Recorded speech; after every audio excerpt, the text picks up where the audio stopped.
morning, everybody. Thanks for joining us. We're going to start in next 3 minutes.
Ajay bhai, thank you for joining.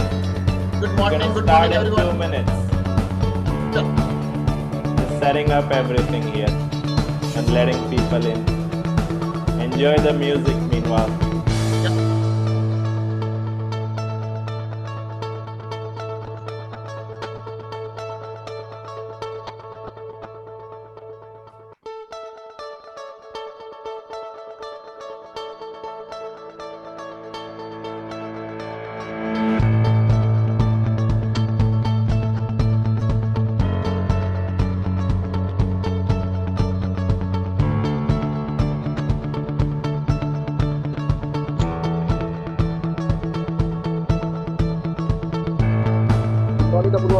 Good morning, good morning. Thank you for joining, love. My pleasure.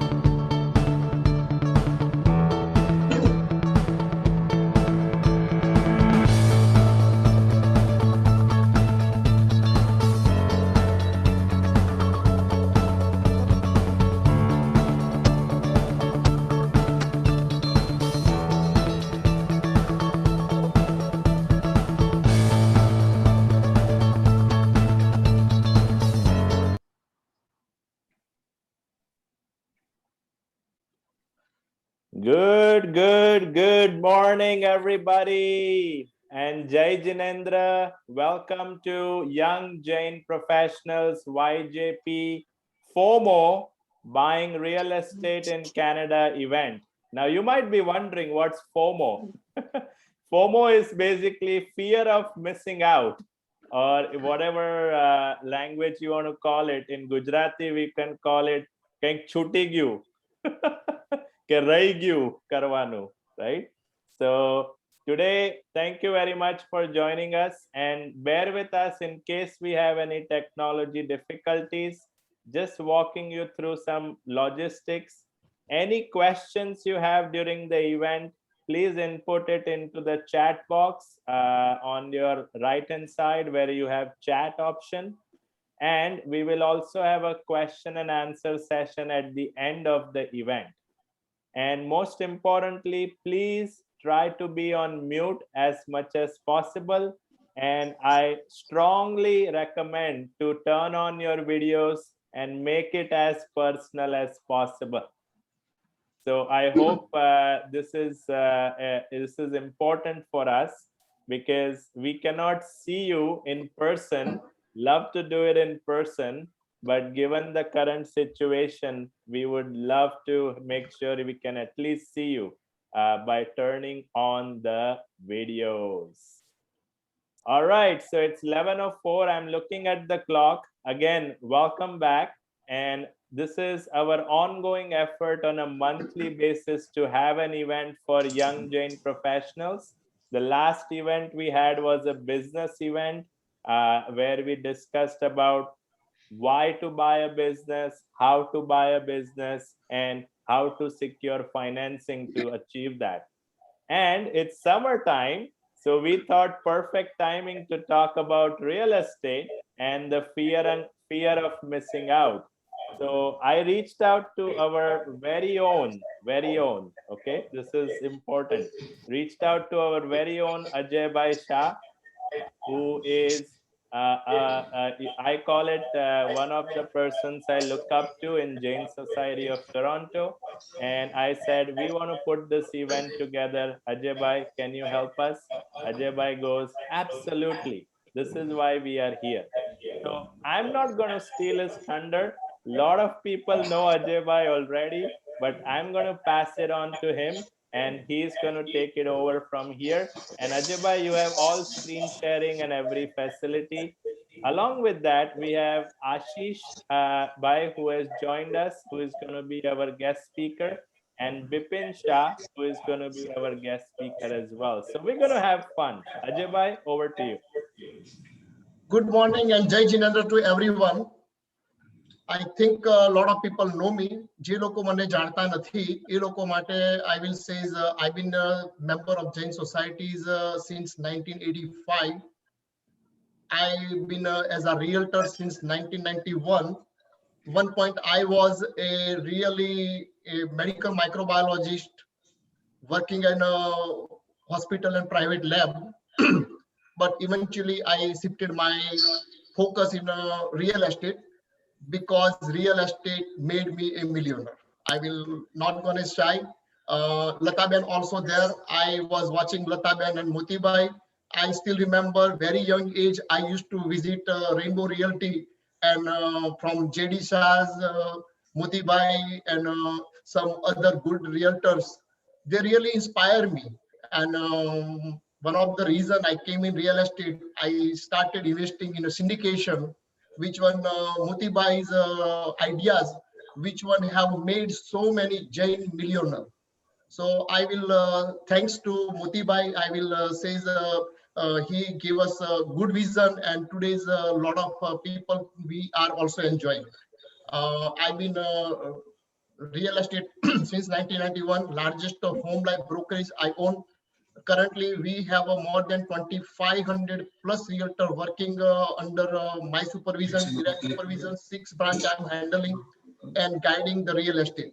Today, I'm going to talk about what's happening in the market, why the real estate price is going up. Let me tell you something so that eye-opening numbers you will see. Every year in Toronto, around 25,000 family get immigrant. About 7 to 10,000 students coming in. About like a family splitting. Like let's see, I have my son, he got younger and now he become married and he want to live separately. So those kind of 5,000 family get split up.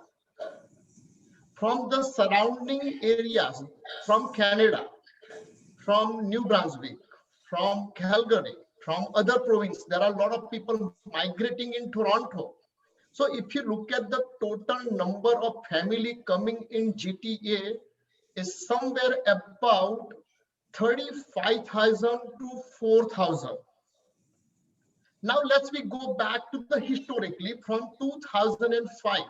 As per the CMHC numbers, CMHC number clearly shows that the number of unit coming in Toronto is somewhere 27,000 to 32. So basically from last 10 years in Canada, we are getting the short of units. So demand for the housing, regardless if anybody come in Toronto, they have to rent it or own it. So number of units they need to occupy is about 40,000, 37, 34, 40,000, where they are building somewhere 27 to 35 to 35. And 32 and 35 had happened very, very rare. Most of the time they are standing somewhere 27 to 28,000.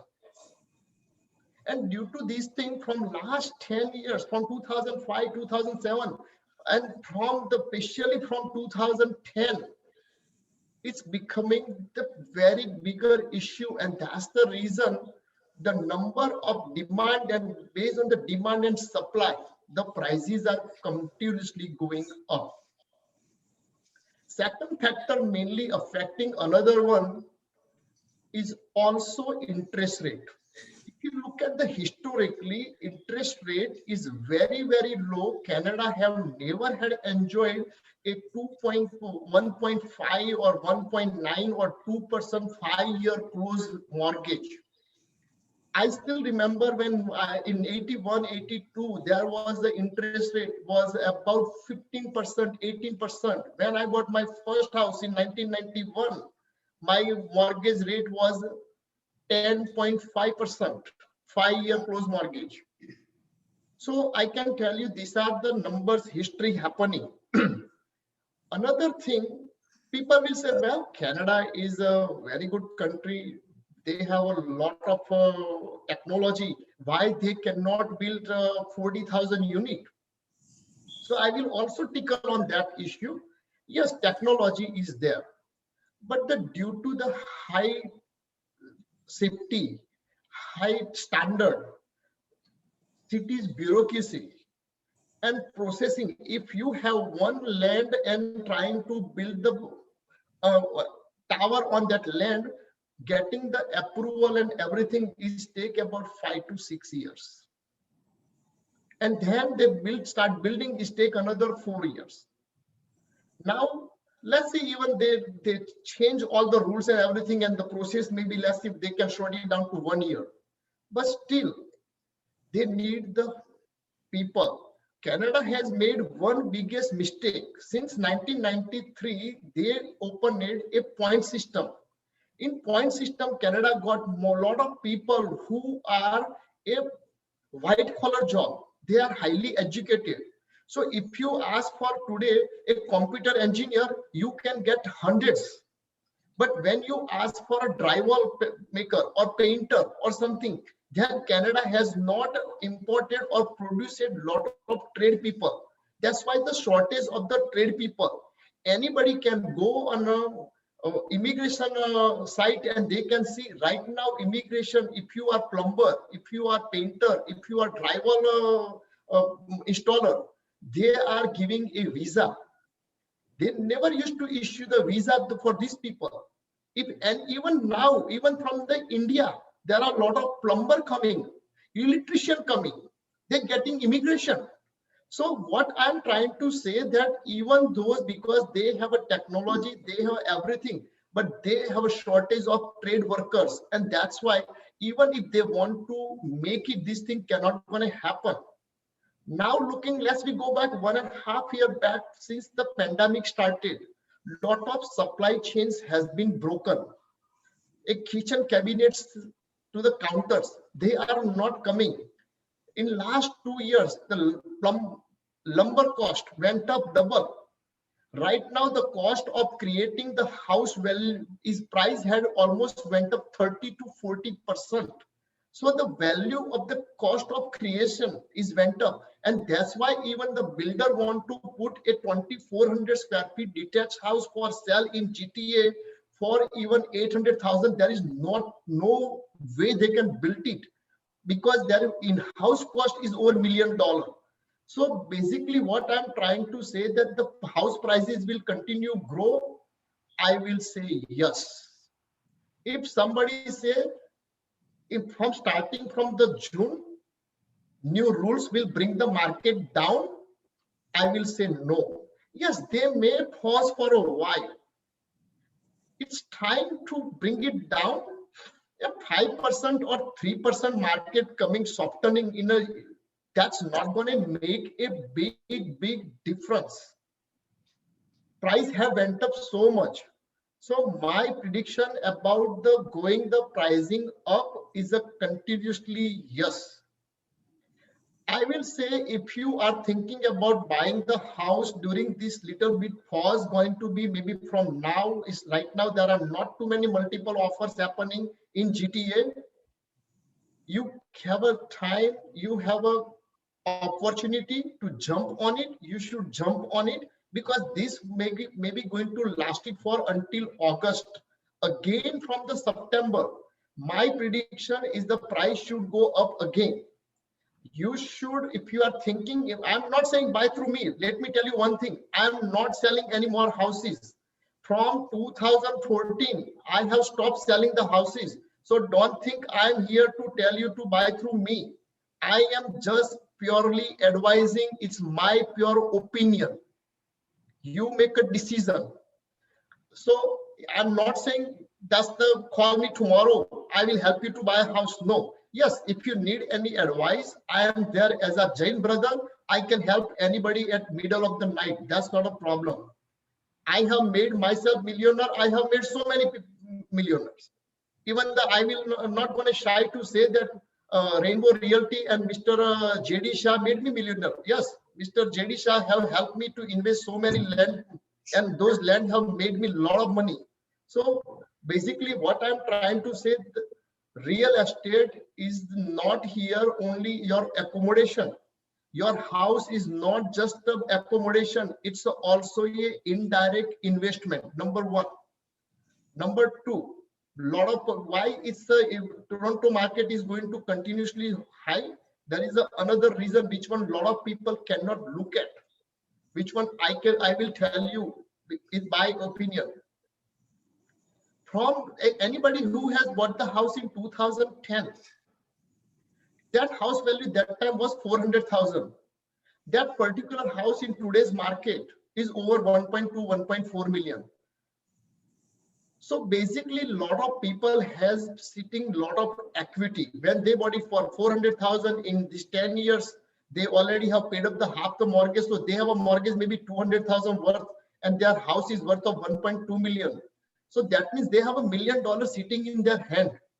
And those people taking out the equity and investing the money.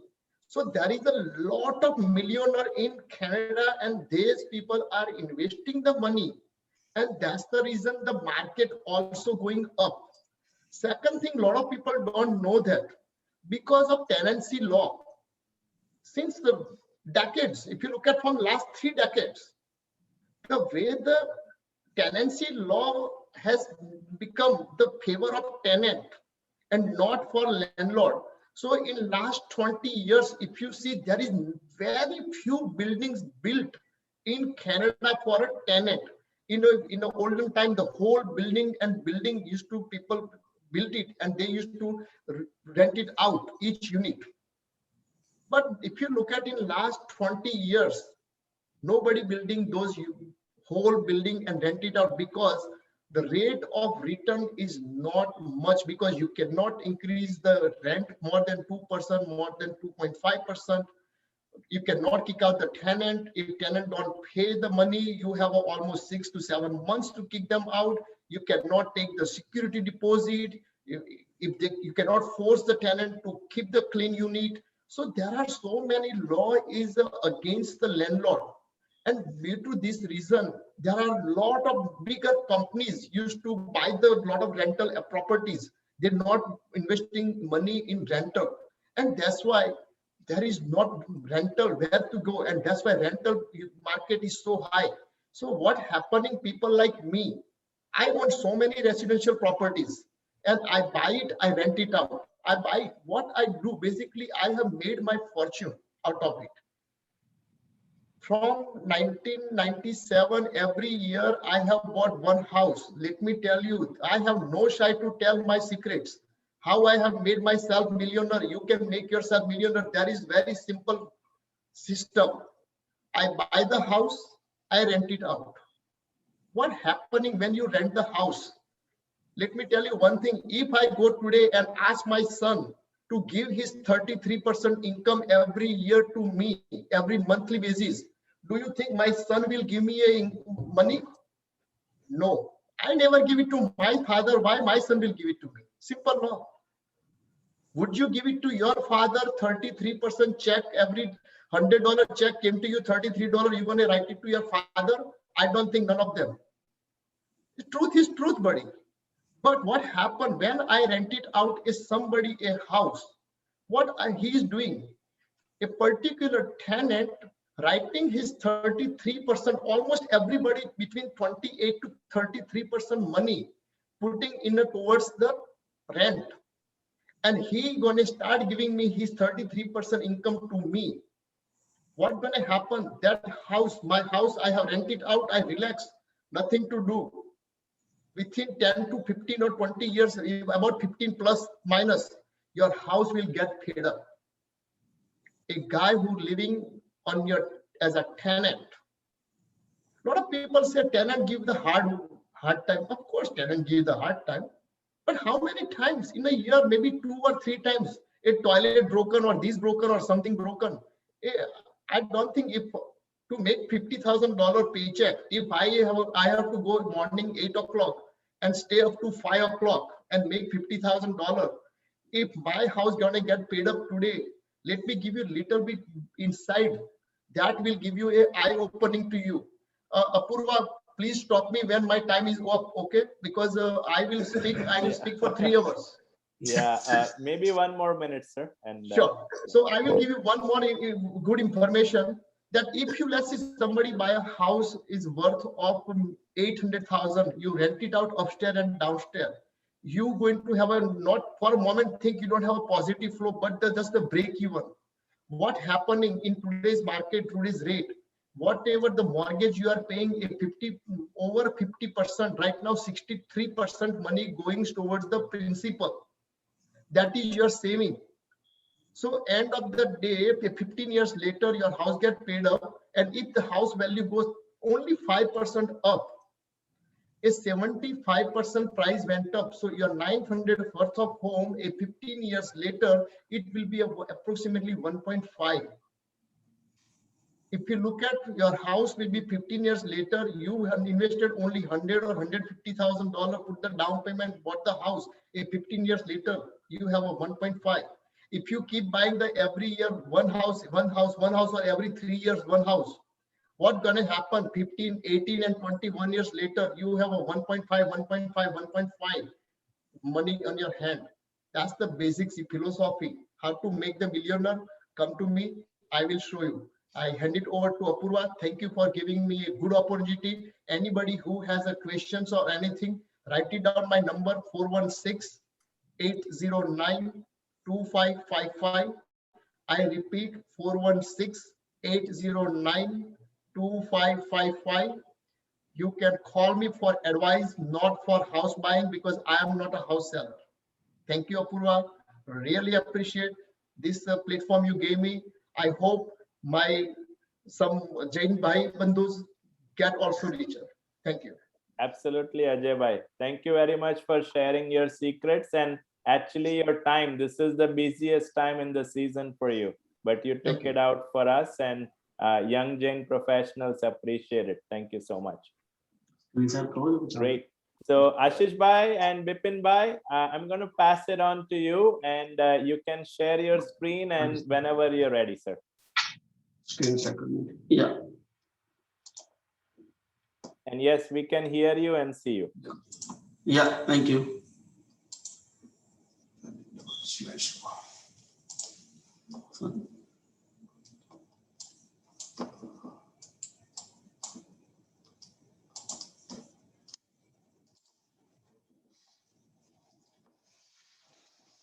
Hello everyone, Jai Jinendra.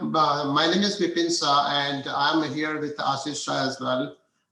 First of all, thank you very much YJP who has provided this wonderful opportunities to connect with all of you, and thank you Ajay Bhai as well for excellent insight of the today's market and today's trend. I'm reading the questions here, and I know, there are a lot of questions coming about the market trend and everything, but you can always call Ajay Bhai or any of the real estate agent to discuss about your specific need or anything. So the whole thing, basically Ashish is going to take care about some basic thing about, buying real estate and what is the process, and as a buyer point of view, as a seller point of view. And he's also going to put his thoughts on a mortgage market as of now. And then I will take it from him, and I will put some income tax issues with the real estate. as a principal house selling and as investor, and could be some foreign asset. So Ashish Bhai is here with me and he's going to take care of the next step. Hi, good morning, Jai Jinendra to everyone. Thank you very much, Apurva, for giving us an opportunity to present ourselves and to give some help to our Jain community. You're And welcome. Also, thank you, Ajay Bhai. I am working with Ajay Bhai since 2009. Since I bought my house, then I came into the real estate market and got my license, and working with Ajay Bhai since then, and still working with him. So I will just give you some basic information about the real estate process and how we can go with it. So first, I think everyone has to find out, like decide to buy location, about what kind of location, where, and what kind of a house they are looking for, and are they looking for to new or resell. There are pros and cons if you buy a new house or resell. Then we have to decide accordingly that what you are, because some people like the new houses because of the new brand new, but there are some pros and cons with that too. And then second is we have to see affordability based on current scenario, what your current existing expenses, what you are paying now. Obviously, when you buy new house, then obviously your cost will increase in future. So you have to decide, and you have to find out your affordability. You will see some cost, monthly regular cost. You will see for mortgage, utilities, maintenance of the property, insurance, with some cost you are not paying when you are renting out the property. So you have to see, and you have to find out, you have to work a number or so, that what your maximum, what you want to spend and how much you can afford, and then you can go further. So based on that, after how much the closing cost would be you are paying at the time of closing, which includes if you are paying like less than 20% down payment, then you are paying 8% of PST on a CMSE fee, which is applicable. And you have to pay some costs like home inspection cost, then appraisal cost, lawyer cost. Lawyer cost includes the title, land transfer tax also include at the time of closing, and title search and everything. So that is a part of the lawyer cost will basically. And then once you decide that, okay, we are decided the location, what you want to buy, where to buy, and based on the affordability, and then we will go for search. You can search from the open houses when you go out somewhere, and then or there is a throughout like MLS multiple listing services also there that you can search over there, and then once it is then you can once you decided to go for it, then you can hire any agent. It is better to work with any single agent. The reason is, like, if you go with any particular agent, then you know he knows about your requirement and your in and out, what you are looking for. So it is better to work with the agent, in particular some single agent. I know sometimes people want that if they want to buy the property directly to the other agent, then they will save the cost. But sometimes it is not happen every time. So it is better to work with the same particular agent, so they know your requirement and then in and out about your, and they can help you out what you want to do and how you can make an happy buying process. And once you decided to work with any other agent, then and once we go for looking for the house, in like once you give us an idea what kind of houses you're looking for. So based on that, we make a search for the house, and then once we like it, then we can make an offer. We like in kind of an offer, like we decide send the information what kind of closing date you are looking for, what purchase price, deposit, closing date, conditions are there. So we make with according to your requirement what kind of conditions is required for. Like say in last couple of months there was market was too high, so people were not making any conditions. They were putting a firm offer, no condition for mortgage, no condition for status, financing, no conditions for status also. So yeah, so that's basically in making offer, doing the negotiation like based on our requirement, and once the offer is accepted, then we do apply for the mortgage, and then once the mortgage is done, then we do the home inspection, and then if there is a condominium, then that is status certificate is requirement. So that status certificate will be reviewed by the lawyer. So, but in order, first we do the mortgage. Once mortgage is done, and if sometimes there is a appraisal condition also comes in. So once the appraisal condition is done, mortgage done, then only we do home inspection. So if it is home inspection, because sometimes happen that mortgage is not happening, so then we don't have to spend for the home inspection cost. So it is better to do in a mortgage condition first and then home inspection. In home inspection, there are three types of like status can be happen. Like if you find during the home inspection saying that if there is any problem in the home inspection, like in a property issue, so there are three probabilities there. So one is seller is ready to do any update in the house, whatever the requirement as per the state home inspection. If he say, he don't want to do anything, if you want to buy it, buy, otherwise just leave it. Otherwise, it's up to the seller's buyer. If you want to buy as is and want to pay from his own pocket, then that's another option. Otherwise, if both are not ready to buy anything, like say he doesn't want to sell, doesn't want to come down, and also buyer doesn't want to go, then they can cancel the deal and they can do the mutual release. And then they cancel the deal, and then they can get their money deposit without any charges. And then after once all the process is done, then you basically waive all the conditions, and then basically it's a form sold. After the form sold is done, then you cannot go back out of the deal. Even seller also cannot go back out of the deal. And basically, and once it is done, then you, before the closing, you have an option to visit property for 2 times. Normally it's 2 times before closing date. And then before it comes to the closing date, you have to set up your account for utilities. That lawyer also will help you out to do that too. And also you have to have like home insurance policy in home, actually, particularly. Condominium sometimes it is optional. If you want to have a home insurance policy or not, it is up to you, but it is not mandatory. It depends upon some of the condo or bank might be has a requirement that you have to have, even it is condominium, that you have to have home insurance policy.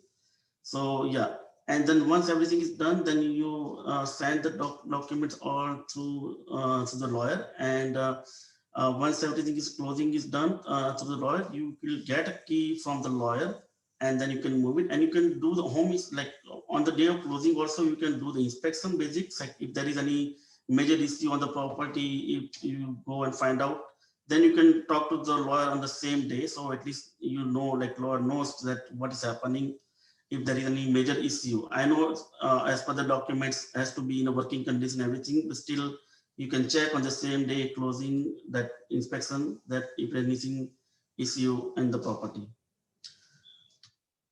And now for the seller, like basically I know some of the viewers, like they might already have bought the property but didn't sell the property yet. So they might be a first time seller.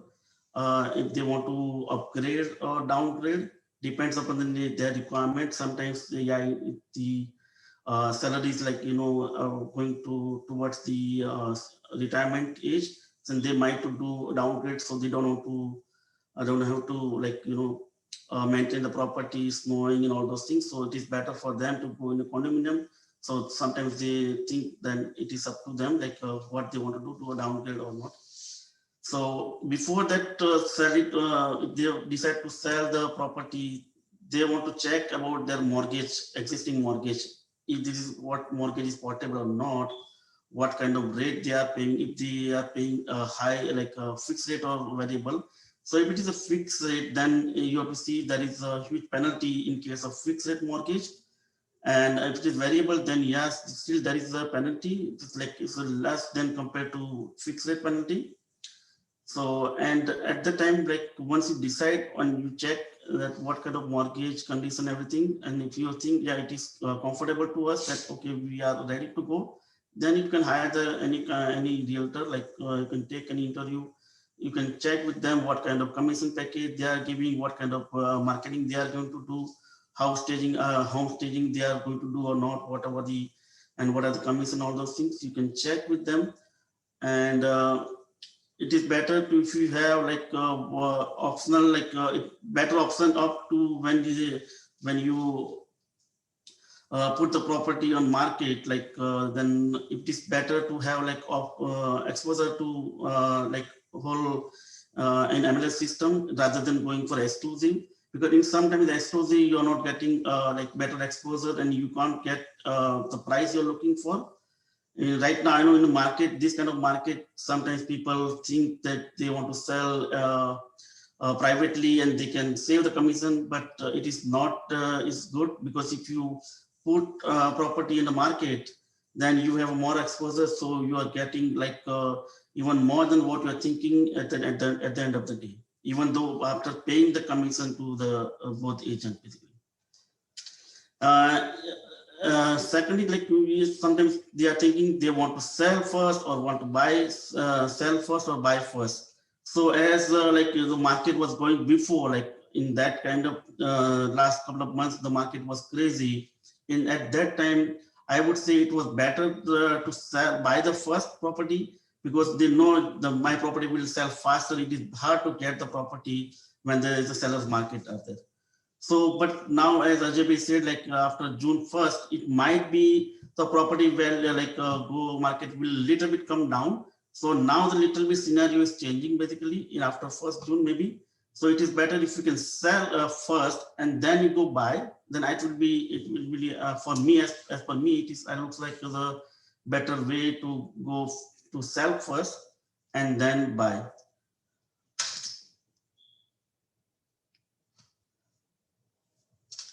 And then seller list, like when you sign the document, you have to be careful. I know a couple of my clients, I see they said that the agent came to their house and they said, okay, they will get this price, and they sign the agreement, and they later on find out, okay, they found the agreement was 2 months and more than two months, and the commission also they put a high commission rate. And then they listed the property at a high price. They know that it is not going to sell, but the agent said, okay, yeah, we will list your property and we will get the price what you are looking for. But sometimes it's not actually that the case. And then it came, they list the property and then stay sometimes stuck because they had listed the property high. It's not a listing the property high value you will sell. Only thing you have to see what the price is selling for. That is the most important, what is going on in the market surrounding area. So you have to look around what is going really, that's the market price they are listing and they are ready to sell for that or not. And once you sign that agreement with them, and then you have to prepare your house for this. I know sometimes some property we look at that are very rough shape in a very dirty condition. So it's not, and sometimes it's not, they don't even put the proper picture of the property on the MLS. So even sometimes people don't even look at the property. The pictures are not good, no virtual tour, no proper pictures.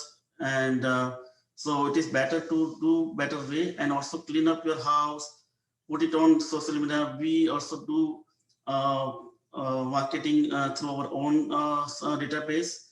And once everything is done, then we start showing it is, and it is better to have flexibility for sewing, because if you don't give a proper time and so for the sewing, then the sewing will be less, and people will be not happy that you are not getting agent. Also sometimes I also have a feeling, when I call them and book an appointment, they said no, it is not available for sewing. I said, why it is not? When you put the property on the market, why it is not available for the sale? So it is always better to have like maximum time availability for sewing, so that people can come freely and look at the property And also request, like if there is no, it is better if you don't stay at home. So, people, the prospect buyer come to house, they can freely look at the property and they can decide based on that. If you are in the house, then they are, not is it like they cannot freely look at the property. They cannot even discuss about the property along with their spouse or their kids. So it is better to have the property vacant when the showings comes in. So when the property, everything is done, then when there is an offer coming, then we receive the offer, then we look at the offer along with the sellers, look at the condition of what kind of condition the buyers putting on the requirement, on their offer. And also the important thing is, like sometimes you are selling and buying both at the same time. So sometimes happen like the seller buyer wants the same day closing what our buyer and seller both sell and buy both the closing date on the same day. So sometimes it's happened that if suppose we buy the property and we are dependent on the other our closings from the buyer side. If the buyer is default, say sometimes it's not happening that they cannot close on the same day, and we also have to buy on the same day, then we also be default on our closing also. So it is better to do on the previous day closing, our own closing, and we can take a bridge loan. So it won't be a much cost for the bridge loan, but you have a peace of mind when you close on early your own closing, and then you can do our selling closing later on, so that you can easily move out to your new home without any issue. And also same way as I said, buyer closing is through the deal, closing through the lawyer. Same way, once everything is done, then when we accept the offer, then they do home inspection and everything, then everything is closed down.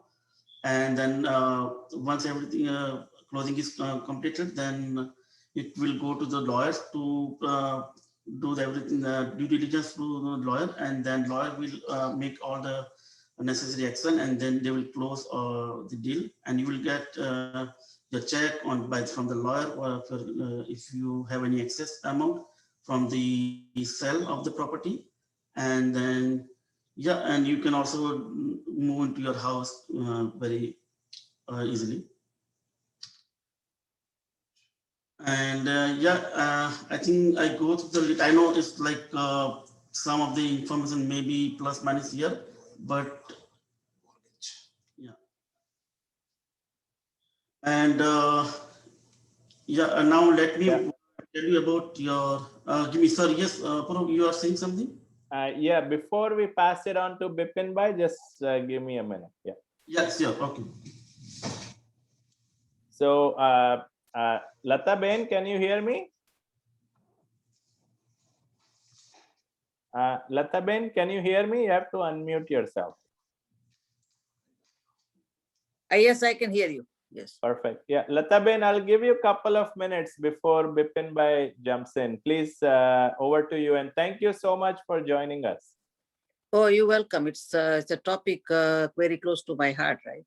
Yes, absolutely. I think Ben, go ahead. Ashish Bhai has to remove these slides. Oh, okay. Yeah, we can do stop sharing for a couple of minutes. Yes, yes. No problem. Go ahead. Hello, everyone. Jai Jinendra. Jai As Ajay Bhai said, Moti was actually the first Jain realtor in Toronto. He became realtor in 1969. And he in 1973, he became chartered accountant. And next day he said, I'm quitting this CA and I'm becoming the realtor. So he's in 73, he's been a real estate full time till he passed away. And I got my broker's license in 78 and I gave up in somewhere in 2000 because I didn't want to go through upgrading and all that. So whatever the many things what Ajay Bhai said, and yes, it's true. Many things. He was pioneer. He has taught many things to people. And as Ajay Bhai said, many Jains become millionaire because of his vision and his forthrightness to get the jobs done. And he was one of the best closer in the industry. And he has done many, many things. I would say one thing about the rental property, which Ajay Bhai said, that the rental multi-unit buildings are still in huge demand. Huge demands. You can't even buy one. There is definitely an issue for rent control, and that's the reason the rental building did not build after 1973's rent control came in. The builders stopped building them.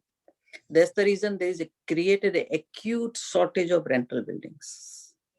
There used to be rental buildings prior to that.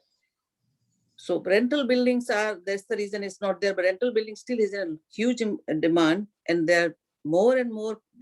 Before used to be many mom and pop buildings. Now they are being conglomerated by many funds, and there are few big landlords taking it. So there's a totally different market altogether, which we small guys cannot get in. Even I cannot, nobody can get in. But when we are renting the houses, there are some areas one has to be careful about, because I have managed myself personally 1,000 rental units from 2000 till recently. Then we have sold quite a few of it. So those areas which very much familiar with landlords and tenants say that right now they came up with some more changes, and changes are coming. I go and sit in the tribunals. I mean, familiar with how the adjudicator thinks, how they do work. So very much into it, because this is how our line was. Our line was rental buildings. Then that has been till today. And so there are areas which one has to be careful and watchful about, which I would say be careful about it. Rental is not as simple as it sounds. It's good. It's a very good way of making money, very good way of increasing your investment, your equity and all that. But one has to be watchful of the kind of tenant you get. Don't be greedy. Say if he's giving you 200 more, go with the person whom you think your instinct says will own your home like his own or her home. That's the one who has to be very careful about. And most of the tenants, when I give it to them, I'll meet them, and if my instinct says good, I take it. That's how I have done it. But that comes with the time. So that is what I want to say. The boom, yes, we have had a longest boom. The boom has been gone since 2005. Ajay Bhai knows probably more number than I do. And the boom will continue, but there is always a pause in any market, whether it's a real estate, stock market, anything we take it, there always is a pause. No one knows pause is this year, next year, 10 years later, 5, no one knows that. So one has to be careful about how they go and about investing. One of the best investment one can make is real estate. The best investment one can make in this country is real estate. That's where we have made our millions. We have lost our millions. We made a gain. It happens.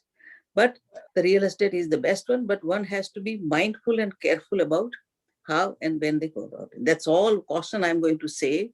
And all the best to whoever wants to buy the house. And thank you very much for allowing me to speak for a second. Thank you all. Lataben, thank you very much. You always enlighten us. Last time you spoke about business, and this time was closer to your heart, which is real estate. So closer to my pocketbook, more like than heart.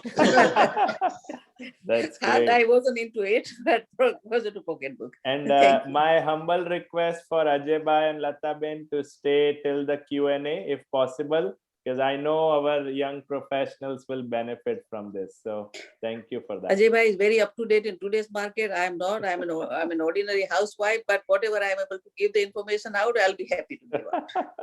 I won't call it ordinary though.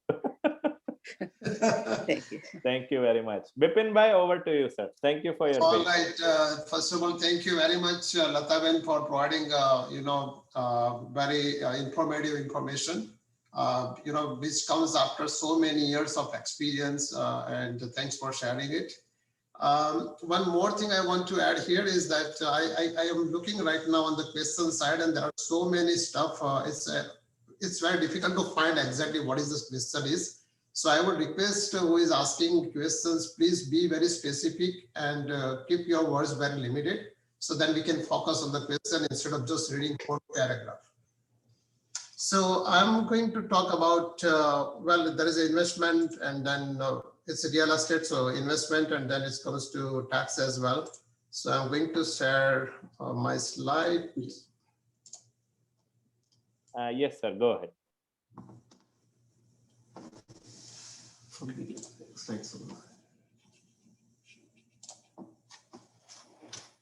Bipin bhai, maybe you want to introduce yourself as well. Sure, yeah. So, my name is Bipin, and I am a CPA and CG as well, and I have a tax and accounting practice in a one. And I'm also a real estate agent working with Ajay Shah. It's been a couple of years now, and I'm working as a team with Ashish Shah. Yeah, so that's about me. So let's talk about taxes. So first there are a lot of incentives when you buy a real estate from the government. One of the first things comes to the mind is planning about your RRSP. So why you need to plan well ahead, because there's a lot of time constant stuff. So that is the reason you need to plan well ahead of the time for RRSP. So basically it's allow you to borrow. So bottom line is start from contributing to your RRSP account first. So when you're contributing to your RRSP, make sure you check your limit, because a lot of time people don't care for the contribution limit, and they go beyond that. So there is a penalty for that. So make sure you check your RRSP limit first and go to, whatever you want to whatever amount you want to put. But out of that contribution, after 90 days, once you keep your money into RRSP, up to $35,000, you can withdraw from that RRSP. So if your husband and wife, so total is going to be around 35 plus 35 is going to be $70,000. That is just loan. It's a sort of loan from your own RRSP. And another thing is that when you go for withdrawal of RRSP, make sure you tell your bank that this is my home buyers plan RRSP withdrawing, because a lot of time what happened that people don't tell bank, and then ultimately, end of the season, like year, they get that withdrawal RRSP. So it goes to your income instead of going to the home buyers plan, and you have to pay tax on it. So make sure you tell your bank, and there is a form that is called T1036 to use it. Otherwise, you might end up paying a lot of taxes. So total is around $75,000 and $35,000 for each one. And this amount you have to pay it back within 15 years. That start from the after 1 year. So let's say if you withdraw money in 2021, so repayments start from 2023. So it's divided into 15 years. So let's say if you withdraw $30,000, so every year you have to repay at least $2,000 over a period of 15 years. If you don't repay that $2,000, then that $2,000 particularly will be added to your income. So don't worry too much. It's just it's just added to your income if you don't pay that portion of that 15 years amount. Next one is about land transfer rebate. So it is not really technically tax question, but there is a rebate. It's incentive from the government. So Ontario provides $4,000 rebate for the first time home buyer. And if you're buying in Toronto, then it's another $4,475. So if you're first time home buyer buying any asset in the Toronto, total rebate is going to be $8,475. So this thing is taken care by the lawyer, and when you close your property, but make sure you tell your lawyer that you are a first time home buyer, because then they claim all this rebate and everything. After you buy that house, there is a first time home buyer credit as well when you file your income tax return. So you just need to declare that you closed that property, and there's a $5,000 non-refundable tax credit. So the actual tax dollar value is $750. That is the actual tax benefit. If you and your wife buying together, you can split this amount, or you either can claim this amount, $5,000. That's a non-refundable. And the last one is about the GST, HST, new housing rebate. So technically, you don't get this rebate if you're buying a new house. So when you have a purchase sale agreement, purchase agreement with the builder, normally builder has that net HST rebate clause into that agreement. So almost $24,000 of the rebate that's coming from government, that will be taken care by your builder. So you don't get any money out of this one, but most of the time you get a letter from the CRA. And a lot of time people confuse themselves with this $24,000 letter, that when I'm going to get this rebate. But if you're buying, if it is your principal house, then you are not going to get this rebate, but your builder is going to get this one. Okay, so next we'll take a question. So once we finish everything, so that will be easy for everyone. Next thing about reporting requirement. So if you are selling your principal residence, make sure you declare in a tax year, in a year you sold it. So let's say last year, 2020, you just file your tax return, and if you sold your property last year, and if it is your principal residence, there is no tax implication. So basically, if you sell your own principal residence, there is no tax, there is no gain, and there is no tax on it. But still, you have to report it in your tax return. There is a form called T2091. And if you don't report that, there is a penalty of non-compliance. And the next one is about selling investment property. So you could have only one principal residence between you and your wife. So if you any other property, it's automatically treated as your investment property. So when you sell your investment property, it could result mostly in a capital gain. It could be sometime in capital loss as well. And capital gain tax is a 50%. So basically, let me give you an example. If you bought a property for, let's say, $500,000, after 2 years, if you sold it for $700,000, so you made a profit of $200,000. So out of $200,000, assuming you are only a owner of the property, $100,000 goes into your tax return as a taxable capital gain. So you have to pay tax on that $100,000. Now, a lot of time people ask me, what is the tax rate I have to pay? But that is depend on your other income, because this $100,000, that goes on top of your other income. So let's say if you are employed somewhere else, if you are making $100,000, then this is another 100,000. Now your tax rate is about 200,000. Tax rate will be based on the $200,000. But if someone is making $50,000, and if he made a same $100,000, his tax rate is going to be different. So capital gain tax rate is like naturally is 50%, but how much tax you pay, that's depend on your other income. One thing I want to add here, property flipping. So a lot of time people, they buy and sell and then buy and sell. So that could be considered as a business income. So from a CRA point of view, there could be like you are not in an investment side, but basically you are trading properties. So you are buying and selling. So if you buy and sell, then this income could be treated as a business income. And basically you might have to pay tax on 100% instead of just 50%. Next thing about the change in the property use. So a lot of time people, they stay in the property as a principal residence and a couple of years, and then they buy a bigger house, they move to the other property, and they rent it out the first one where they used to stay there.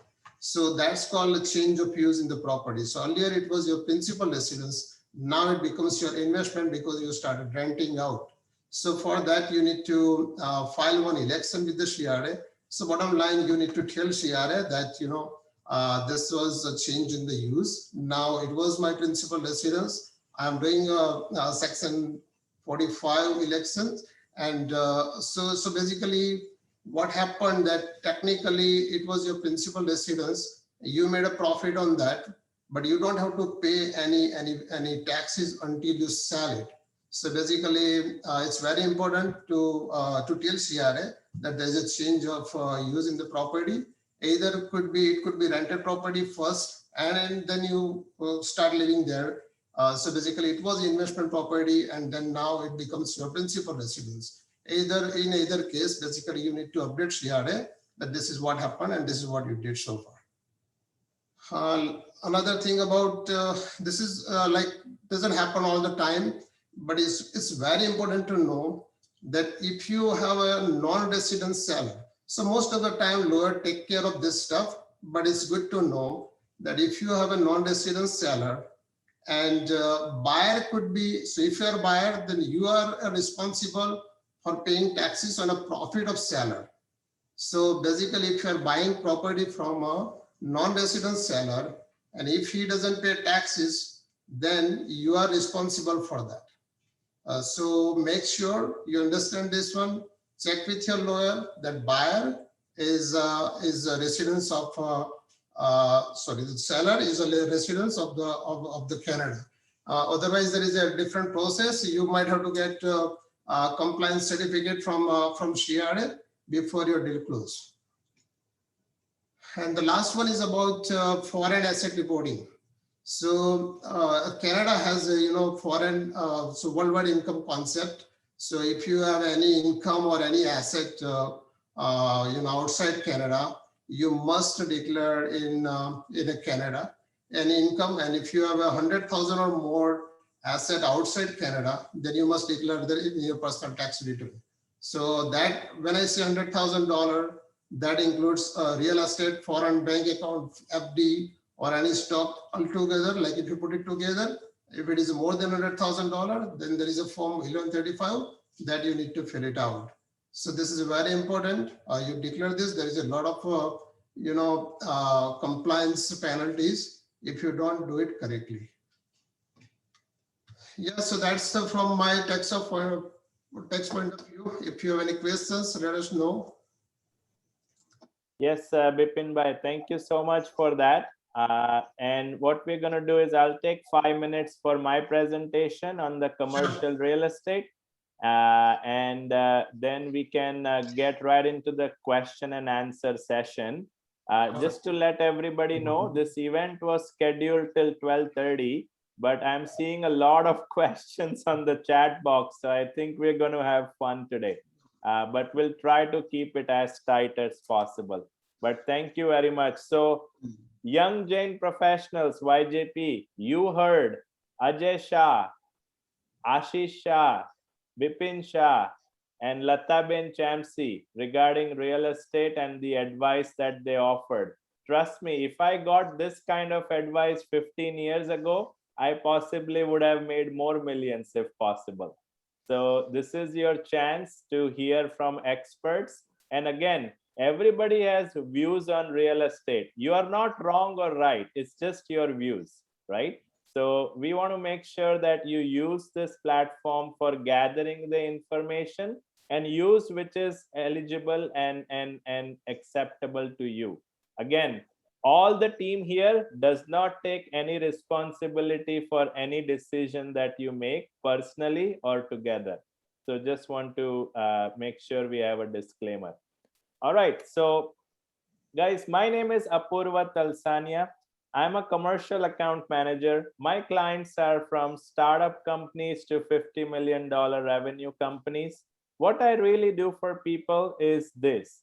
I try to bring like-minded people together who can really help clients in the best possible manner. And we put together a team that can really make dreams come true. My expertise is into business finance, personal finance.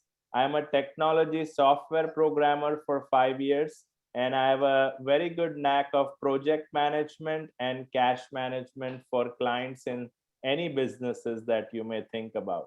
And my passion is to help young professionals. And my real passion is to see our community grow and help each other as much as possible. So part of my presentation today is to direct to Young Jain Professionals. And YJP is part of Jaina, and they have chosen me for being a regional coordinator for Canada. So we are going to expand throughout Canada and have more people onto our platform. For today's topic, I've chosen commercial real estate. And because I'm a commercial banker, I work with business owners who own commercial real estate. So I cannot stop myself. So I shared a photo of our beautiful cultural center, which sits on Warden and Ellesmere, 441 Ellesmere Road. our own Jain Society of Toronto commercial building, and we call it a cultural center, but it's a huge commercial establishment. So if you look at it, companies could require financing for real estate for multiple reasons. Could be new setup, could be merger and acquisition, could be specialties facilities like warehouses or cold storages or even industrial units. You may also require leases. If you are not willing to buy, you can lease these properties as well. And most importantly, commercial real estate is not for everybody. You got to make sure you have an opportunity to run a business or find tenants who can run the business properly for you and absolutely pay the rent on time, if not before time. I've kind of given you a little bit of photos about what kind of real estates you could actually see. So we already saw the cultural center, which is a huge establishment and a success story for Jain Society of Toronto. We have these kind of facilities as well, where there are shopping centers, where there are commercial buildings, where there are plazas that you can go and shop and walk around. Then there are huge industrial units that you can actually own or lease. Then comes, what do we do to buy these things? So practically speaking, when you find the real estate that you're looking through your trusted broker or realtor, you want to ask 3 questions to yourself. Number 1, what type of property are you buying and the location? Number 2, what is the use of the property and who is going to use it? Is it owner occupied or is it going to be tenanted? And number 3, does it generate enough income to make sure you can make a mortgage payment plus all other expenses of the property? That could be property taxes, heating, utilities, government fees, could be so many things that you need to take care of. One of the hot topics that go into commercial real estate is called cap rate. Cap rate is something which determines what kind of rate of return does this property generate. And cap rates could be different for different locations. Environmental issues, this is a huge thing. I want to make sure people understand buying real estate has its own side effects. One of the big side effect is environmental issues. So you want to make sure that you have a appraisal done for a commercial property or any properties. Do not waive a appraisal condition. You can't actually, but if you chose to waive it, don't.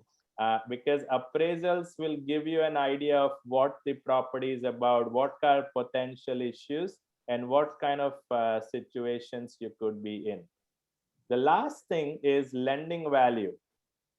Commercial mortgages or commercial lending is not the same as residential lending.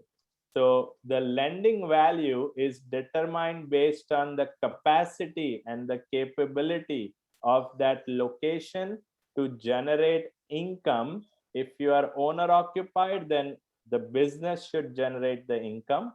Or if you are leasing the property, then the tenant should pay enough rent to pay all the expenses. So the lending value is not the same as residential market. So with this, I leave this a little bit in your mind that yes, you can purchase commercial real estate in Canada. And yes, banks are willing to finance it for good cap rate kind of properties. And absolutely happy to answer more questions during the Q&A. Thank you so much. So it's hard to be a host and to present. So take a breath and we can start from the Q&A right away. So what I'm going to do is I'm going to read a couple of questions out and I will try to summarize it, Bipin Bhai, as you rightly mentioned, right? Can you hear me, see me? Ajay Bhai, Bipin Bhai, Lata Ben? Yes, yes. Yeah, perfect. Just gonna make sure I have this. All right, this is where, Q&A is the best part of the presentation. So if you're feeling hungry, just stay with us for a little bit longer. Ajay is almost waiting for it. Great. Yeah. So first question was from Virbal Shah, and Virbal has a lot of good points that he has mentioned that can be against the real estate market.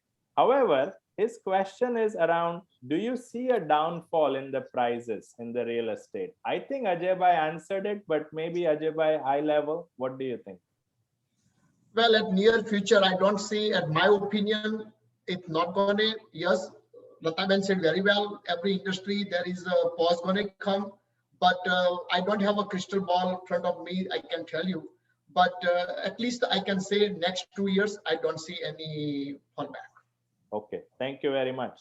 Next question is from Swati. Swati has a question around, what if in a rental property, tenant stops paying rent? Does the law favor the landlord or the tenant? I'll pass it on to the panel here. Can I Well, answer? yeah, Lataben very well, because Go ahead. Lataben has a lot of That the whole act is slanted towards tenants. When they have not paid the rent, you have a total claim on the total unpaid rents. You have to sue them, go to the tribunal, let the adjudicator give you the judgment, and you can go after the individual later on. But you have this whole law is slanted towards the tenants, and adjudicators are, most of them are favoring tenants. Ajay Bhai, your team, you have any input? Very well said. Yes, it's a very tedious process. You have to go landlord and tenant board on the front of them. It take about 5 to 6 months sometime, and especially in a COVID time, it's taking much longer. Yes, my daughter law firms also do a lot of rental cases, and their opinion, yes, Lataben said very well. It's most of the time they try to favor the tenant. Tenants. Okay, perfect. Wow. Thank you so much. That was great. Next question, bear with me, just coming to that. Oh, too many, so bear with me. Okay, the next question is from Rajan Bhai.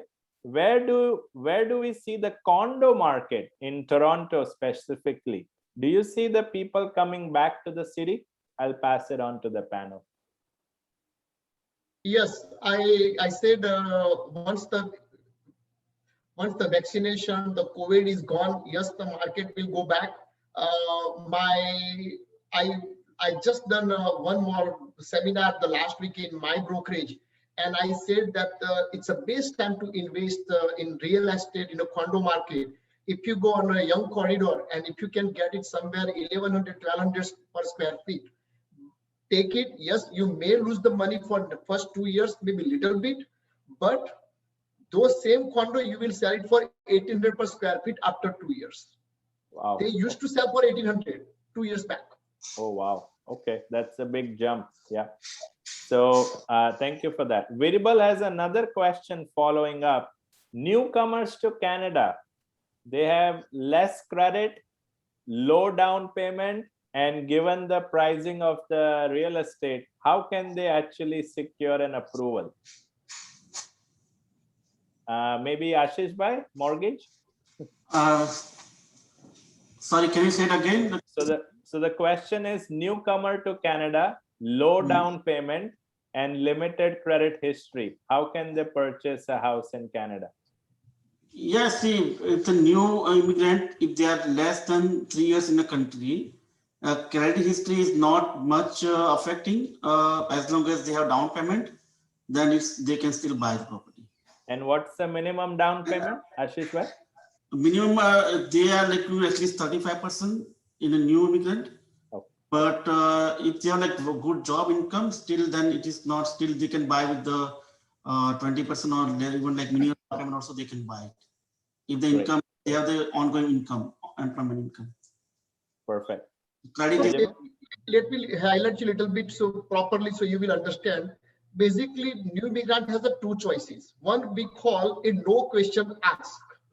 Is somebody coming from India, bringing the about 30%, 35% down payment, and if they shows they have a 1 year money payment in their account, then they don't need a job, they don't need any credit, they don't need anything, no question as they buy it even today. Second question, the Ashish said very well, yes, they have a good job, credit is not more important, still you can buy with the 5 or 10% down payment and the mortgage can be done. Oh, perfect. Thanks for clarifying that. Appreciate it. And there is a government incentive as well, right? For low down payment. Yes, yes. They are like 150,000 income up to, and then they can still buy up to 4.5 times. Okay. They can get 5% to 10% as a rebate, like incentives from the government. And once you sell that property, then according to what are the property made, then you have to pay back to the government also. Perfect. Thank you, Ashish bhai. Next question is Vipul bhai, Kenya. How about taxes when you have multiple investment properties? So I assume maybe one or two, and talking about estate planning. Vipin bhai? Well, I mean, in general, if it is a one or two property, a lot of time people ask me whether it makes sense to have a corporation, because, when you are in higher, let's say you are an employee and you are making good money, and if you have a rental income as well, then your tax rate goes up a lot higher. So it's a depend, honestly. It's good to have a corporation because at least you don't have to pay more taxes. But if whatever net profit you have in your corporation, you pay almost 50% tax rate on it. So basically, it's a sort of penalty. So normal tax rate for the corporation as an investment property is around 26%. But if you have investment income, then you pay around 50% tax. So whatever the 24% extra you pay, that will it's a sort of extra tax time being until you take that money out as a dividend from the corporation. So once you take that money out of the corporation, then you will get that 24% back. So in a nutshell, if you have let's say more properties, you are planning to have a good portfolio of the properties, then it's advisable to have a corporation, all your investment properties into that corporation. Or if you are just thinking about one or two, real estate properties, then I would say better to keep it in a personal name. End of the day, because if you have a corporation, then there is a cost of maintaining corporation. There's instead of just having a simple corporation, simple real estate in your own name. So it's a depend. I would say better to talk at that time when you have perfect, situation. Thank you very much. So you mean the holding company is a better structure for multiple? Yeah, exactly. Yeah. So I mean, it's a cost benefit thing, right? So as I said, if you have a corporation, then the accounting cost and filing corporation tax return and all the stuff are also included. On top of that, there is a more tax rate for the net profit of the rental income. So there is a rental income, then expenses, and whatever profit left, the tax rate is almost 50% on that one. So let's say if you made $50,000 after as a net rental income, then you pay $25,000 as a tax from that corporation. So I mean, in personal as well, if you have a very good income, still you pay that almost 50%, right? So as I said, it's depend. But normally I suggest people that if you have a one or two property, keep it personal with you. Another biggest problem I have seen is getting mortgage in the name of corporation. Right. Sometimes it's very hard to get a mortgage in the name of corporation. So as I said, there are a lot of stuff you need to go through before you decide whether it should be in your personal name or corporation. Excellent. Thank you so much. Next question is Lataben, go ahead. One point I'll add on those kind of scenario, Vipin bhai, those mortgages will have to be personally guaranteed to be in the property. That's as right. in the company. Right. Yeah. I agree with you. Yeah. So personal guarantee is huge when it comes to it comes to a corporation owning a property, the personal guarantee becomes a issue. Yeah, becomes necessary to be there. Great thought. Thank you so much. Next question is Dhaval Mehta. He is asking, do you prefer residential property purchase or commercial property purchase? Ajay bhai? Well, if you are a beginner, I will say go for residential, because commercial property, you need a large down payment. And if you are not sure what kind of tenant to get it and all this, sometimes even getting the tenant, it may take a little longer. then the residential property tenant always easy to get it. Oh, thank you very much. Appreciate. And I will add given- something to it. Apurva. Lataben, please, Commercial go ahead. commercial properties are always tricky, extremely tricky, as Ajay Bhai said. So for a novice investor, better to go in residential. Excellent. Thank you so much. Next question is from Vipul by Kenya. He is asking if a property has negative cash flow for investment property purchase, should we consider the negative cash flow as an issue, or should we think about long-term and capital gain in your mind? Very good question. So I want to pass on to the panel. Yeah, I mean, see, when you talk about negative cash flow, it's normally happen in a rental property because you're looking at the cash flow only, right? So when you make a payment of the mortgage, it's also a combination of your interest and principal as well. So cash flow wise, you might not have enough cash into your bank account, but at the same time, in income tax, you might have some profit. Right. So I mean, it's a depend if you're just talking about the cash flow, whether it's a negative cash flow, it's a depend actually on the appreciation of the property. If it is a negative cash flow and your property appreciate very good over a period of time, it makes sense. Another thing, when you are paying mortgages, then you are reducing your liabilities of the mortgages, right? As Ajay Bhai previously said. So it's a two sort of stuff. One is reducing your liability and increasing like the appreciation of the property. So end of the day, you will have a very good equity in your hand. That's a great thought. So anytime you make a mortgage payment, you're making a principal payment as well. So that is something you need to consider while calculating cash flow. So that's a great point, Bipin Bhai. Thank you. All right. Next question is from Harshit. Again, it comes with the same kind of theme. Newcomers to Canada. Should they be looking for a property within GTA, or is going outside GTA a good potential given they have low down payment? Who wants to take it? Panel? Well, what kind of mindset you have? If you are looking for an easy tenant, then yes, the GTA always the easy to rent it out. But if you are looking for a buy and flip it, This yes. is personal use, Ajay It's Bhai. for personal. Personal use, if you are thinking, then of course, if you are able to commute from far away to GTA, depend on your job, the surrounding Kitchener, Waterloo, Bowmanville, those are the areas right now booming, and still the prices are very, very low. Even like Barrie have just released the luxury houses for 1.4 million estate home, which one you cannot find even in a GTA for in 1.4. Right. Yeah, great thought. Thank you so much. This question is bubbling for a while, so I'm going to ask this to the panel, and I think Lataben possibly has this answer from before. Poojan Nagar is asking if there is a vacant lot to be purchased and build the personal real estate. So for owner occupied purposes, you build it on the vacant land. Is that a good strategy? And potentially in outside GTA or around GTA in Niagara area, Collingwood, things like that. I'll pass it on. You possibly understood the question. So new construction. There are two factors involved in it. Yes. Number one, of course, is building of the house. Number two is the stomach.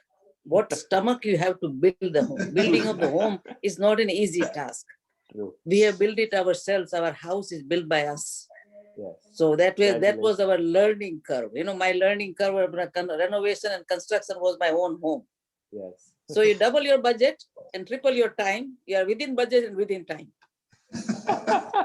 So if you can double your budget, whatever you plan to do it, and if you're ready to go with triple your time, then you are bingo, you have done it. That's So it's a not an great easy thought. thing, but it's a very good thing. It's an interesting thing. It's something many people are striving to do. A couple of Jain members have called me in last few days. There's another one wanting to talk to me next couple of days to go over all the details. I spent about a couple of hours talking to them in various aspects of it. If somebody wants to talk to me, I'll be happy to do it. This is not the scenario, the platform to do it. But definitely it's a good thing, but it's definitely very, very difficult thing. and it's very costly affair. If you have zero idea of how the foundations and the framing and the structures and all that works, you can run into lots of trouble. So Thank be you aware of very it. much. Yeah. And also like the mortgage for the land also is difficult to get the mortgage on the But land. they get construction financing if the value. Yeah, consumer financing they can get it, but like yeah, no, you You need still need to own the land. Yeah. yes, you need Yeah, to own the land also. Correct. So the A main lot thing is of the building people- itself is a very tricky point, very, very tricky. But it's very fun part, joyous part. But whoever was asking the question, do talk to me. I'll be happy to talk to you. Excellent. A lot of people don't know, but Lataben જે ઘરમાં રહે છે એ ઘર લતાબેને ખુદે બનાવેલું છે અને ખુદ design કરી છે. It's Very, very, beautiful. and you should go and see in backyard is $1 million view. Oh my. I am That's great. living in the middle of the city and I have 100 acre at the back. Wow. Congratulations. Yes. That's great. Next you, question Rajiv. is commercial property related. So how can we actually get a commercial loan or a commercial mortgage on purchasing commercial unit, maybe an industrial unit to provide warehousing facility? So any of the panelists you want to take it, or I can answer it? Up to you. You go ahead. I You think. can answer, that's fine. So the reality is yes, you can purchase commercial real estate for warehousing or industrial unit opportunity. Currently, the way banks are looking at commercial real estate is industrial units are the most favorable. Then you have units which has already A-grade tenants. A-grade tenants could be anybody that you know who are big Fortune 500 companies, right? So those are the top two favored ones. The office buildings are getting a little tougher, but now that the pandemic will be over, they might come back. So from financing perspective on commercial real estate, it really depends on the use of the property, who is going to own it or who is going to rent it.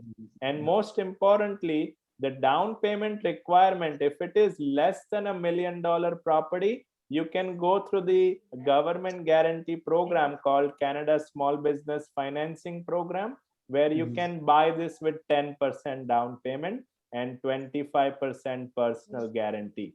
So it is possible to do it, but please understand that commercial real estate is very different than residential.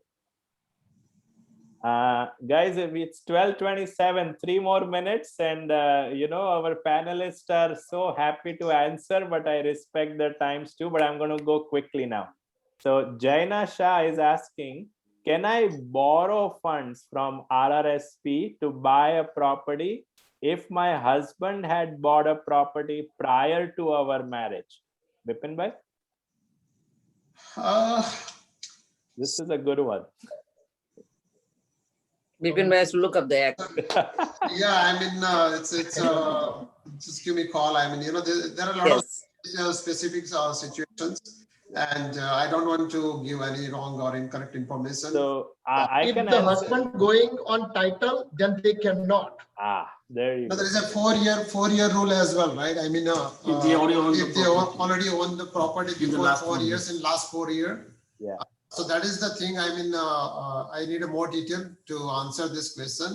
So give me a call and we can definitely discuss this one. Great question. And just to let you know, guys, when you purchase a property and if you are married, then it's better to show 2 incomes and combine down payment. It's always a good thing when you apply for a mortgage, because higher the income, the better chance to qualify. And the minimum qualifying credit bureau score now is 680.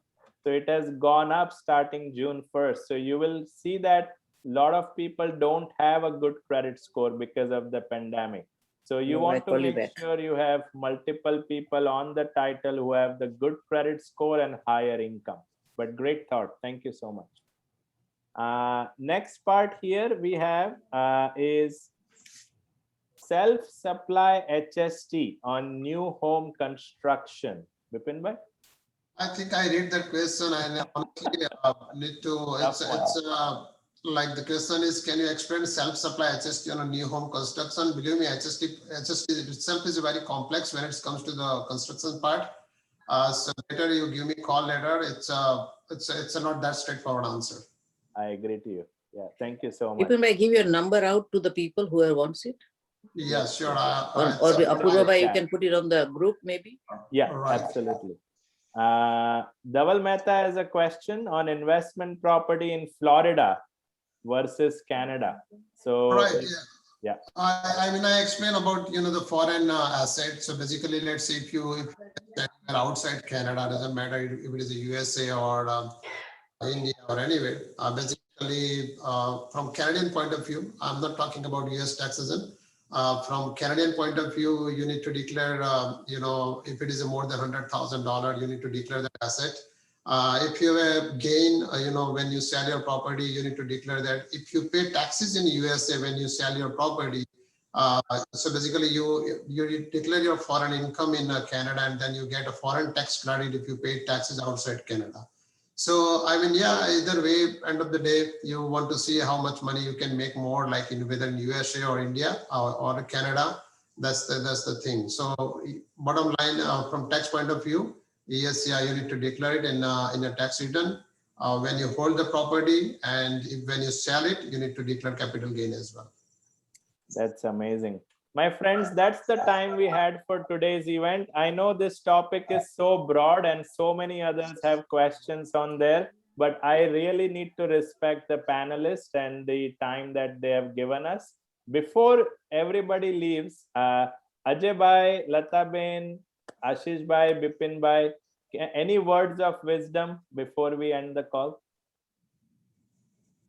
Lata. I will just say only one word. In વર્લ્ડના મિલિયનરની તમે list બનાવીને જુઓ તો આજની તારીખની અંદર પણ 90% millionaire came from the real estate. Only few like a Bill Gates and other came from the industry. So real estate is if you do wise investment, એક જ એવું પ્રોડક્શન છે જમીન જેનું પ્રોડક્શન ભગવાને ઘણા વર્ષો પહેલા બંધ કરી દીધું છે. So જમીન એટલી ને એટલી જ છે, યુઝર વધતા જાય છે એટલે જમીનની ભાવ ઉપર જવાનો જ છે. Thank you, Ajay Bhai. Yeah. It's a good sound investment, good sound way to go. Be cautious, don't get carried away because the price because of the bidding war. Don't get carried away, but it's a good sound investment, is always pays. And anyone wants my opinion on, I'm very expert in renovations. I've done multiple apartment buildings, complete renovations, which is, I'm neither an engineer nor anything. Still, I have done it through my common senses and all that. Anyone needs because there are a couple of Jains called me last few weeks ago, and they were doing some renovations. And when I asked the order they were going in, totally wrong. So I corrected them, go in this order, otherwise you run into trouble, as kitchen will come in and then you figure out where the heating vents are coming. It has to be the order it should be in. So anyone is doing a major renovation, I may not know all the answers, but at least I will save you some hassle. That's what I can do. So thank you all for listening to me, and thank you for inviting me. And I have one small request, because this person here is a good friend, but he's been asking me since the start of the meeting. So Amit Jain wants to share his own personal story of a home purchase in a bidding war situation. This is very good because I've heard him personally talking. So Amit, can you hear me? You have to unmute yourself, Amit, and very quickly, my friend, less than a minute if possible. Yeah, thanks, Apurva bhai. Jai Jinendra, everyone. I think I just wanted to take a couple of minutes here. I bought a house 6-7 months back in Whitby, which is in GTA. I looked at almost 50 houses. I started my search in May, just before this bidding war started. I lost 10 bidding wars. I had such a, harrowing, terrible experience of buying the house. I had to go with firm offer, but all said and done, I really enjoy the house, and I overpaid almost 20%, like $150,000 I paid over the listing price. But 6 months after it, just last week, the house opposite, same dimensions, everything same. it has sold for more than 150 over what I paid. So, you know, I was very scared. The buyer's remorse is there for almost like 3-4 months. And Apurva Bhai knows my story. I've been talking to him. I just wanted to share my experience that I was very, terrified by buying, paying much more than what I could afford. I had to take some loans here and there. But in the end, it turned out to be a good investment for me. I'm break even, and the property is, it has been a good investment. So if anyone has questions, feel free to ping me. I'm not a real estate broker. I'm an IT professional. I just want to share my experience, right? So I'm not selling anything here. I'm just sharing my experience. And Canada, with immigrants coming, it is going to go up only. Maybe it will stable. Maybe it will stable, but I don't think it's going to go drastically down. So if anyone has any concerns on buying in a bidding war, I had a firm offer, no conditions, no home inspection, lot of things, right? But feel free to ping me. I just wanted to end this with this message. Thank you. I'm always there to help you guys. Appreciate it. Yeah, thank you. Thank you. Bipin Bhai, Ashish Bhai, any feedback for this event today? No, I mean, yeah, thank you very much for providing this such a wonderful opportunity and connecting Lataben as well into this one. We had a plan to add Avni, she's the daughter of Ajay Bhai earlier, but she was not available. She's a lawyer and she also helps us in real estate. So she was not available today, so she couldn't join us. But if anything, any questions, we all are here. Just give us a call anytime and we're definitely happy to help you guys. મારા તરફથી અને મારી daughter તરફથી full apology. Just she has a very busy schedule as well as she expecting the baby. That's right. And she is almost expecting baby in the next 2 months. That's why she couldn't take part in today's seminar. My full apology, but she had promised that she will come back and do the whole presentation, lawyer presentation, whenever the Jain Society want, because she is a real estate lawyer and she does awesome jobs. Excellent. So Ajay Bhai, thank you very much for your comments. And again, thank you for putting your team together. Lataben, thank you for sharing your expertise and advice. I'm looking for a volunteer tomorrow between 3 and 5 for the Jain Center. Any one of you, please call me. Oh, absolutely, for sure. And Thank you, bye. Ashish Bhai, Bipin Bhai, thank you very much. You know, you Thank guys you are very a much, powerhouse. Yeah. Yeah, thank you very much. And Thank you, hopefully, Thanks. and hopefully see you for the next event. So thank you very much. Thank you. Next Okay, event bye. is about investment enthusiasts. So I think you'll have a little fun. This will be in the month of June, and it will be right time because we are going to open the economy and we'll see how the markets react. So we're going to have some fun. And please, please, please, if you liked what you hear today and you like what we are doing as Young Jain professionals, please provide your feedback on any of the platforms and encourage others to join in. Thank you so much. Jai Jinendra. Have a great weekend. Thank you. Jai Jindra. Thank you. Take care. Thank you. Thank you.